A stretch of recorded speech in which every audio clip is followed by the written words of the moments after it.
Since 2004, State Representative Jerry Torr had been working on the issue. 4 years later, Carlin Yoder was elected to the state Senate, and the same topic kept rising to the forefront. In 2012, the two legislators combined efforts to act as authors and lead proponents of the legislation that made Indiana the 23rd right-to-work state in the country. It was a most unusual January, with walkouts and protests dominating the headlines in the state and at times nationally. It's part of democracy, and we sensed that as we went through it. You know, the other side needed to have their voice be heard, and we allowed them to do that. And at the end of the day, I felt that we as legislators made the right decision in the face of controversy or in the face of protesting, and moved Indiana forward. To gain final passage, the leaders reminded colleagues about the benefits and the support for the issue in their districts.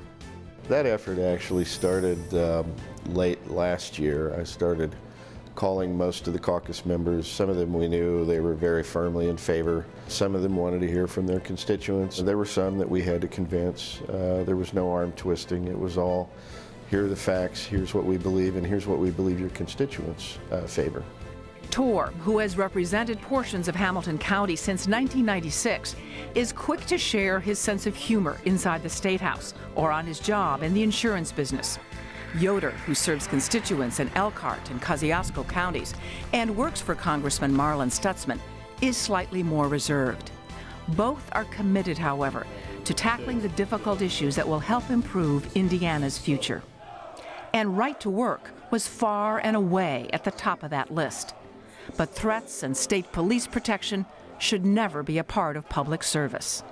These two legislators stayed the course in the face of adversity, in the face of a lot of vocal opposition from union leaders, and they saw and they understood the importance of this legislation to distinguishing Indiana, to giving us the opportunity to compete for many, many more economic development projects.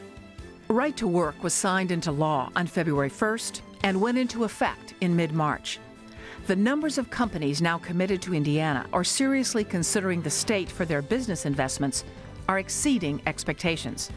So are the new jobs associated with those investments. I always felt like there were two really good reasons to make Indiana a right-to-work state, both equally compelling. One, the freedom of the individual employee to decide whether or not he or she wanted to support a labor union. And secondly, I knew that from studies I'd seen that it would be a jobs magnet. It's been very gratifying to see such immediate results. The two legislators share a passion for pursuing what they believe in and not letting obstacles stand in the way of progress. I don't set out looking for controversial bills, or, you know, it's not always enjoyable to get hate mail and be told what a jerk you are. I set out to come up with good legislation that moves Indiana forward. I'm not in the legislature to grow roots or to go there and have a good time. I want to make Indiana a better place, and if it causes controversy at times, so be it. Congratulations, Jerry Torr and Carlin Yoder, our 2012 Government Leaders of the Year.